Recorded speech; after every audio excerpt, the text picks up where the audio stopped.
Assalamualaikum. Welcome back to Salva's kitchen. ഇന്ന് ഞാൻ ഇവിടെ തയ്യാറാക്കുന്നത് ഒരു ക്രിസ്പി ഉള്ളിവടയുടെ റെസിപ്പിയാണ്.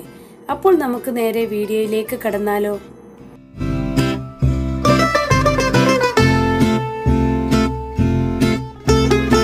അപ്പോൾ നമുക്ക് ഇതിന് വേണ്ടിയിട്ടുള്ള ഇൻഗ്രീഡിയൻസ് എന്തെല്ലാമാണെന്ന് നോക്കാം. ഞാൻ ഇവിടെ 3 മീഡിയം സൈസിലുള്ള സവാള കനം കുറച്ചരിഞ്ഞാണ് എടുത്തത്. പിന്നെ ഒരു പച്ചമുളകും ഒരു വറ്റൽമുളകും ഇതുപോലെ ചെറുതായി അരിഞ്ഞെടുക്കുക.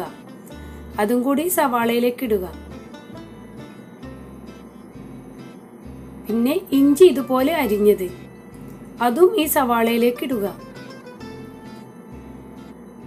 അടുത്തത് ഞാൻ എടുത്തത് കുറച്ച് കടലപ്പരിപ്പാണ്. വേണമെങ്കിൽ പൊട്ടുകടലയും എടുക്കാം. ഇത് ആരും തന്നെ ഉപയോഗിക്കാറില്ല, പക്ഷെ ഇത് കൂട്ടുന്നത് ഭയങ്കര ടേസ്റ്റാണ്. ഇത് കുറച്ച് ഇതിലേക്ക് ഇടുക. പിന്നെ കുറച്ച് മല്ലിയില, അതുപോലെ തന്നെ കറിവേപ്പില ഉള്ളവർ അതും ഉപയോഗിക്കാട്ടോ. ഞാൻ എൻ്റെ കയ്യിൽ ഇല്ലാത്തത് കൊണ്ടാണ് ഇവിടെ എടുക്കാത്തത്. ഇനി ഇതിലേക്ക് ആവശ്യത്തിന് വേണ്ട പൊടികൾ. കുറച്ച് മുളക് പൊടി, ഒരു 1/2 ടീസ്പൂൺ, ചെറിയ ടീസ്പൂണാണ് ഇവിടെ എടുത്തിട്ടുള്ളത്. അതുപോലെ ഒരു 1/2 ടീസ്പൂൺ മഞ്ഞൾപ്പൊടിയും. പിന്നെ ചെറിയ ജീരകം. ഈ ചെറിയ ജീരകം, കടലപ്പരിപ്പ് അതൊന്നും ആരും തന്നെ ഉപയോഗിക്കാറില്ല, പക്ഷെ ഇതെല്ലാം കൂട്ടി ഉണ്ടാക്കുന്നത് വളരെ ടേസ്റ്റാണ്. പിന്നെ ആവശ്യത്തിന് ഉപ്പും കൂടി ഇടുക. എന്നിട്ട് ഇത് നമ്മൾ നന്നായി കൈകൊണ്ട് തന്നെ നന്നായി കുഴച്ച് തിരുമ്മി എടുക്കണം. അപ്പോഴേ ഈ സവാളയിൽ നിന്നുള്ള വെള്ളമൊക്കെ ഇതിലേക്ക് ഇറങ്ങി എല്ലാ ഭാഗത്തേക്കും ഇതിൻ്റെ പൊടികളും ഉപ്പും എരിവും എല്ലാ ഭാഗത്തേക്കും പിടിക്കുകയുള്ളൂ. ഇതിലേക്ക് പിന്നെ ഒരുപാട് വെള്ളം ചേർക്കേണ്ട ആവശ്യമില്ല. അതുകൊണ്ടാണ് നമ്മൾ നന്നായി ഇത് കുഴച്ച് തിരുമ്മി എടുക്കണം. അപ്പോഴാണ് ഇതിന് കറക്റ്റ് അതിൻ്റെ വെള്ളമൊക്കെ കിട്ടുക. ഇനി ഇതിലേക്ക് എടുത്ത പൊടി ഇതുപോലെ 1/2 ബൗളിലുള്ള കടലപ്പൊടി. ഓവറായിട്ട് എടുക്കരുത്, അപ്പോൾ നമുക്ക് ക്രിസ്പി ആയിട്ട് കിട്ടില്ല. പിന്നെ അരിപ്പൊടിയാണ്. അരിപ്പൊടി ഇതുപോലെ തന്നെ ഒരു 2 ടീസ്പൂണാണ് എടുത്തിട്ടുള്ളത്. അരിപ്പൊടി ഇടുമ്പോൾ നമുക്ക് നല്ലൊരു ക്രിസ്പിനെസ് കിട്ടും. മൈദ ഉപയോഗിക്കരുത്, അപ്പോൾ നമുക്ക് ക്രിസ്പി ഇല്ലാണ്ട് ഇതൊരു കുഴഞ്ഞ രൂപത്തിലായി മാറും. എന്നിട്ട് പൊടികളും കൂടി ഇട്ടിട്ട് നന്നായി കുഴച്ച് തിരുമ്മി മിക്സ് ചെയ്തെടുക്കണം.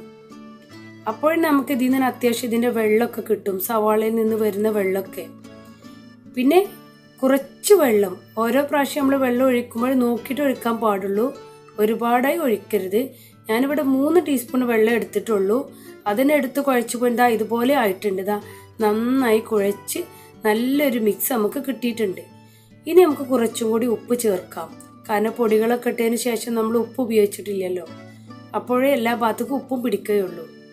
ഇനി ഇത് നന്നായിട്ട് ഇതുപോലെ കുഴച്ചെടുക്കാം.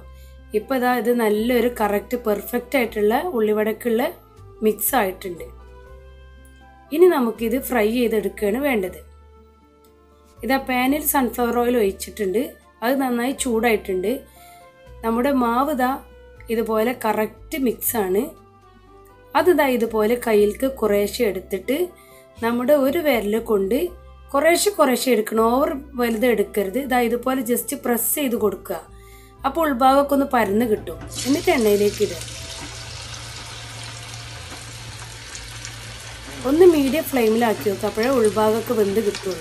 ഇതാ ഇതുപോലെ.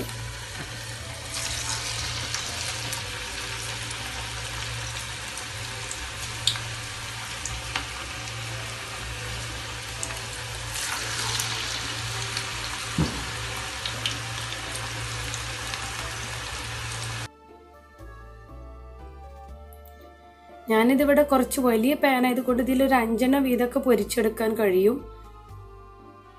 ആദ്യം നമ്മളിത് പൊരിക്കുമ്പോൾ ശ്രദ്ധിക്കേണ്ട കാര്യം, ആദ്യം ഒന്ന് നല്ലോണം എണ്ണ തിളക്കണം.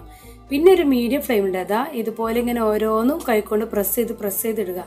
അപ്പം നല്ല നിരന്ന് കിടന്ന് നല്ലതായിരിക്കും, അല്ലെങ്കിൽ ഉൾഭാഗം ഒരു തിക്കായി കൊണ്ട് വെക്കും. മീഡിയം ഫ്ലെയിമിലിട്ട് വേവിക്കുമ്പോൾ ഉൾഭാഗമൊക്കെ നല്ല ക്രിസ്പിയായും കിട്ടും. ഇനി ഇതാ ഇതുപോലെ ഇങ്ങനെ ബ്രൗൺ നിറമാകുമ്പോഴും നമ്മളിത് ഒരു ചട്ടക ഉപയോഗിച്ച് മറിച്ചിട്ട് നോക്കുക. എന്നിട്ട് ഇങ്ങനെ മറിച്ചിട്ട് നന്നായിട്ട് ഫ്രൈ ചെയ്തെടുക്കുക. ഒരു മീഡിയം ഫ്ലെയിമിലാണ് നമ്മളിത് ഫ്രൈ ചെയ്തെടുക്കണം, അപ്പോഴാണ് എല്ലാ വശവും നന്നായി ക്രിസ്പിയായി കിട്ടുക.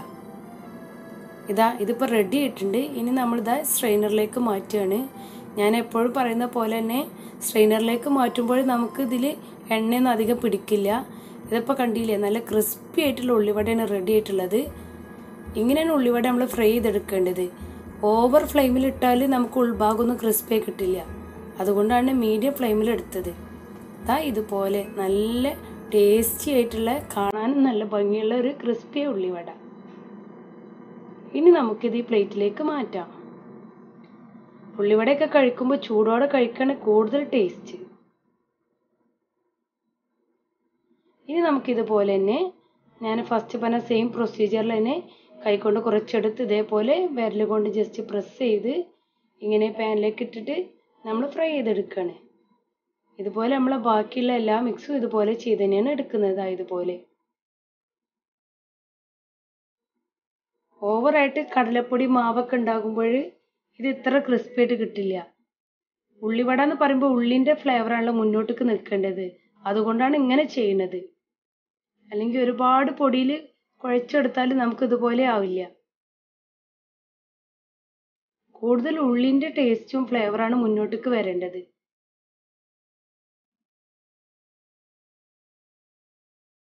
ഇനി ഇതും ഫ്രൈ ചെയ്ത് വന്നിട്ടുണ്ട്, ബ്രൗൺ നിറമായിട്ടുണ്ട്.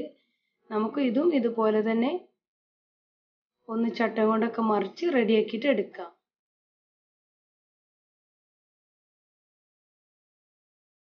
എല്ലാവർക്കും ഭയങ്കര ഇഷ്ടപ്പെട്ട ഒരു വിഭവമാണല്ലോ ഉള്ളിവട എന്ന് പറഞ്ഞാൽ, പ്രത്യേകിച്ച് നമ്മുടെ മലയാളികൾക്ക്. അതെല്ലാവർക്കും ഇഷ്ടമാണ്, നല്ല ക്രിസ്പി ആയിട്ട് ചൂടോടെ കഴിക്കാൻ.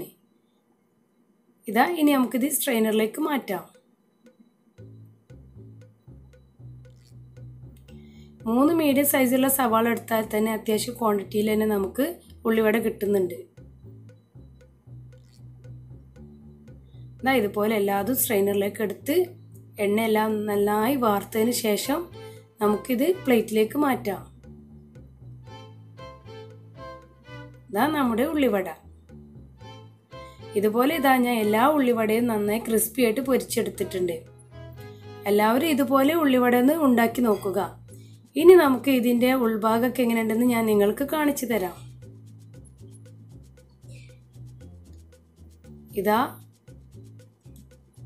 ഇതുപോലെ നമുക്കൊന്ന് എടുത്തിട്ട് ഞാൻ കാണിച്ചു തരാണ്. ഉൾഭാഗം കണ്ടോ, നന്നായി ക്രിസ്പി ആയിട്ടുണ്ട്. പുറമേ തൊടുമ്പോൾ തന്നെ ഉള്ളിയൊക്കെ ഇടുമ്പോൾ ക്രിസ്പി ഇങ്ങനെ പൊട്ടിപ്പോലത്തുണ്ട്. അത്രയും നല്ല ടേസ്റ്റാണ് ഇത് കഴിക്കാനും. അതുപോലെ തന്നെയാണ് വളരെ ക്രിസ്പിയുമാണ്. നമ്മൾ സാധാരണ ഉള്ളിവട ഉണ്ടാക്കുന്നതിലേറെ ഇതേപോലെ ആയിട്ട് എല്ലാവരും ഒന്ന് ട്രൈ ചെയ്ത് നോക്കുക. ഇതുപോലൊരു കട്ടൻ ചായയും ഉള്ളിവടയും എല്ലാവർക്കും ഇഷ്ടപ്പെടും. എല്ലാവർക്കും ഈ വീഡിയോ ഇഷ്ടപ്പെട്ടെങ്കിൽ ലൈക്ക് ചെയ്യുക, സബ്സ്ക്രൈബ് ചെയ്യുക, അതുപോലെ തന്നെ ഷെയർ ചെയ്യുക. ഓക്കെ, അസ്സലാമു അലൈക്കും.